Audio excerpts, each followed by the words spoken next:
ম্যারাথনে অংশ নিতে মধ্যরাত থেকেই অ্যাথলেটরা জড়ো হতে থাকেন স্টার্টিং পয়েন্ট ময়মনসিংহ নগরীর জয়নুল পার্কে। শুক্রবার ভোর 5:30টায় যখন দৌড় শুরু হয় ততক্ষণে অংশগ্রহণকারীর সংখ্যা 500 ছাড়িয়েছে। সুস্থতা, শরীর গঠন এবং মানসিক প্রশান্তির জন্য প্রতিযোগিতায় অংশ নেন অ্যাথলেটরা। দুটি ক্যাটাগরিতে 12 বছর থেকে 7.5 কিলোমিটার এবং 18 বছর থেকে তরুণরা 25 কিলোমিটার ম্যারাথনে অংশ নেন। জয়নুল পার্ক থেকে শুরু করে কেয়ার মার্কেট ঘুরে এসে বাংলাদেশ কৃষি বিশ্ববিদ্যালয় কলেজ চত্বরের ফিনিশিং পয়েন্টে দৌড় শেষ করেন 7.5 কিলোমিটার ক্যাটাগরিতে অংশগ্রহণকারীরা।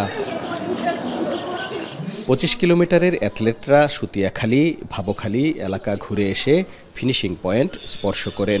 ঢাকা, নারায়ণগঞ্জ, চট্টগ্রাম, রাজশাহী, ব্রাহ্মণবাড়িয়া সহ দেশের বিভিন্ন এলাকা থেকে অ্যাথলেটরা আসেন ম্যারাথনে অংশ নিতে। এই প্রথম ম্যারাথনে অংশগ্রহণ করলাম, ভেবেছিলাম পারবো না ফিনিশিং দিতে, কিন্তু আলহামদুলিল্লাহ দিতে পেরেছি। আমার টার্গেট ছিল যে আমি 1 ঘন্টা 50 মিনিট শেষ করব। আলহামদুলিল্লাহ আমি 1 ঘন্টা 49 মিনিট শেষ করছি। আমি এই ম্যারাথনে অংশগ্রহণ করে সর্বপ্রথম জেসিআই, তারপর থেকে ম্যারাথনের প্রতি আমার আগ্রহটা বেড়ে যায়। I was really very excited যে এরকম একটা ইভেন্টে জয়েন করব এবং সাকসেসফুলি কমপ্লিট করছি। মানুষ যত এক্সারসাইজে থাকবে তত ভালো থাকবে, সুস্থ থাকবে। স্পেশালি মেয়েদের এক্সারসাইজ করাটা জরুরি। আমরা যদি সাফল্য অর্জন করতে চাই, সুস্থ থাকতে চাই, তাহলে অবশ্যই আমাদের দৌড়ের প্রয়োজন আছে। 25 কিলোমিটার ম্যারাথনে 1 ঘন্টা 38 মিনিট 15 সেকেন্ড সময় নিয়ে চ্যাম্পিয়ন হয়েছেন পাবনার ইমরান হাসান। আর 7.5 কিলোমিটার ক্যাটাগরিতে চ্যাম্পিয়ন ঢাকার আমির হোসেন আমু সময় নেন 29 মিনিট।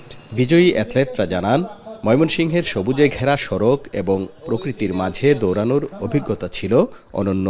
গত বছর আমি এখানে রান করেছিলাম, গত বছর ফার্স্ট রানার হয়েছি। আলহামদুলিল্লাহ রাস্তা ট্র্যাক অনেক ভালো ছিল, ভলান্টিয়ার সাপোর্ট অনেক ভালো ছিল, অর্গানাইজার ভালো। মূলত দূর হচ্ছে সুস্থতার জন্য। আমি নিজে সুস্থ থাকার জন্য দৌড়াই, আমার চারপাশের মানুষকে সচেতন রাখতে দৌড়াই। আয়োজকরা জানান, প্রাণ প্রকৃতি রক্ষা, সুস্থ মাদকমুক্ত সমাজ গঠন এবং ময়মনসিংহের পর্যটন স্পটগুলোর পরিচিতি দেশ বিদেশে বাড়াতেই এই আয়োজন। এইবার আমাদের ম্যারাথনের থিম হচ্ছে রান ফর জাস্টিস। আমরা এই জাস্টিস শব্দটাকে ব্যবহার করেছি মানুষের প্রতি জাস্টিস, সকল প্রাণের প্রতি জাস্টিস, প্রকৃতির প্রতি জাস্টিস। ম্যারাথন সুষ্ঠুভাবে শেষ করতে নগরীর জয়নুল পার্ক থেকে সুতিয়াখালী পর্যন্ত সড়কে যান চলাচল বন্ধ করে দেয়া হয়। হারুনুর রশিদ, এখন, ময়মনসিংহ।